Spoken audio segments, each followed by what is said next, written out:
السلام عليكم البنات، كي دايرين؟ لاباس عليكم؟ كي دايره؟ نتمنى الصحه. كنتمنى هذا الفيديو يلقاكم في احسن الاحوال يا ربي، بصحه جيده ان شاء الله باذن الله.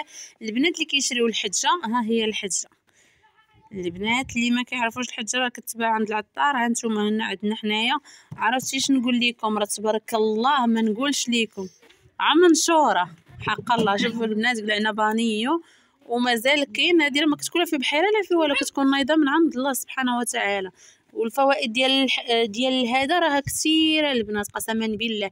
الا كتليق البروده، كتليق لي رجليها كيحرقوها، كتليق بزاف ديال الحوايج كتليق ليهم البنات. واللي بغات هاد الحجه وكانت عير في كازا تواصل معايا نجيبها لاختي، ما كاين حتى شي مشكل. هادشي كامل قالعاه باش نديه معايا. هانتوما البنات شي كنت تعلمت نبيع الحجه وراني نبيع فيها بالثمن. كاينه وحده كدير 2 دراهم 3 دراهم عند العطار. هانتوما والله الا نايضه. شوفوا من عند سيدي ربي نايضه فابوره والله البنات. هذه البنات كتشدوها بحال كانيت خضراء، كضربوها طرونج دواور وتما كديروها في ميها سخونه وشويه الملح والحجه وتحطوا فيهم رجليكم البنات. شوفوا رجليكم كيفاش يوليو، كاع ما تبقى فيك كاع البروده. والله اختي ما تبقى فيك البروده. المهم اللي هي قريبه وفي كازا وبغات هاد الحجه راه تجي عندي. مرحبا الف مرحبا. تكتبوا لي في لي كومونتير الناس اللي بغاو الحجه، راه كتصلح لبزاف ديال الحوايج هاد الحجه والله البنات. ياك تليق سمعوا البنات، يعني كتليق القدام، كتليق الرجلين، كتليق كلشي الحلبه. هاد الحجه تنم عفوا قلت لك الحلبه.